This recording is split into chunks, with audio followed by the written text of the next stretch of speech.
Hi friends, welcome back to my channel. So last week was fall shearing and we got 35 beautiful fleeces sheared off of the flock, which means that now comes the fun part of going through all the fleeces and getting them skirted, weighed, a fleece sample, and also getting lock lengths so that way I can get them up on my website and get them sent to the mill as well. So today I'm going to show you guys a little bit of an insight on how I skirt my fleeces and a little bit of what to look for when you are skirting your fleeces and starting off in the fiber world. These are the fleeces we have. There's lots of beautiful fleeces here. So today we are going to skirt Raven's fleece. So Raven is 75% Navajo Churro, 25% Icelandic.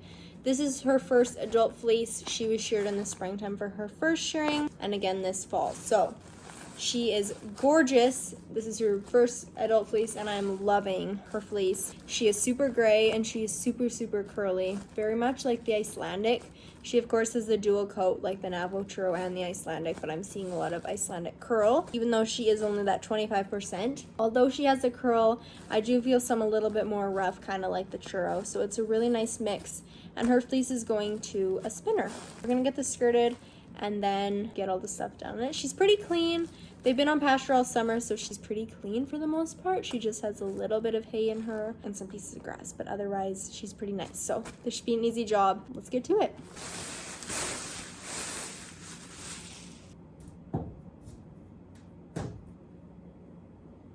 First things first, when you are working on your fleeces, is you are going to want to lay it flat out where the sheared side is down and the locks are up. This means that you can get the top first and pick out any pieces. You want to go through and really pick out the big pieces. Any small little bits, whether that be seeds or pieces of hay or any other sorts of VM, that will come out when you pick it or when you card it. So you don't need to be super anal about getting every last bit out. I know personally I was when I first started skirting fleeces, and I've learned now that I have skirted more and worked with wool and processed my own wool, that you really don't need to be as picky as you think you need to be to get out everything. So that's just a little bit of a note so you don't spend hours and hours, because I seriously could spend hours picking at the fleece to get out every last bit, and you do not need to do that. Here she is. Her locks are absolutely gorgeous, you guys. She has lots and lots of color to her. She's just absolutely stunning. I'm seriously in love with her. I cannot wait to see how she spins up and processes. I just have her on this metal table. You can shear on a skirting table, which is like almost like a pig panel, chicken wire, kind of whatever you have. I usually do it on a skirting table. Decided to move it inside for now, just because this is where I have all my wool. Anything that is a flat surface big enough really works well for you when you want to skirt it. We are going to first go through the entire fleece and look for any huge noticeable chunks of vegetable matter in your wool. For instance, pieces like this, whereas pieces that are more smaller like this are not quite as matterable. Pieces like smaller like this, don't worry too much about it. Your goal is to get out every piece, so you can just pick it out. These can come out.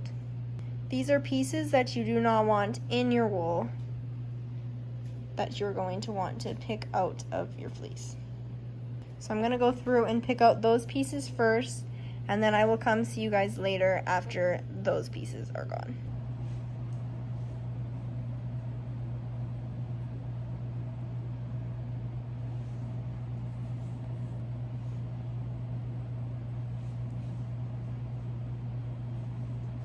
Pieces like this, these are called second cut, and you can see they are really short, and ultimately they will not be able to really be utilized. These are pieces where the shearer has gone over them for a second time, so they have been trimmed. You want to remove these pieces out as well as you are going through and picking out any pieces of hay or seed in your wool. You may also come across a little bit smaller of second cut.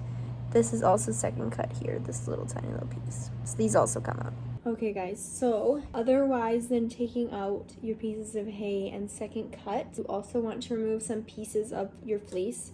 So you are going to want to take out the belly wool, the butt, like the back end of the wool, and also the neck. That is where most of the felting and VM gets stuck in there.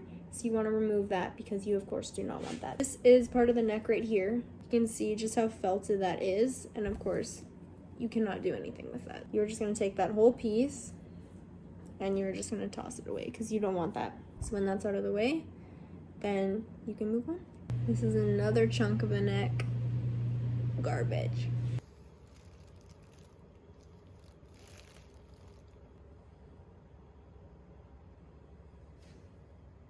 Hi friends, it is the next day. I have just came out here and today I'm going to weigh and sample and get Raven's fleece all ready for where it is ready to be sold. So I have skirted it completely and now I'm going to show you the steps I do after that. So here she is. She is absolutely gorgeous. Her locks are just lovely. So she's 1 pound, 36 ounces. We're gonna get that written down and then I will take a little sample of her lock and measure it, and that will be the average staple length.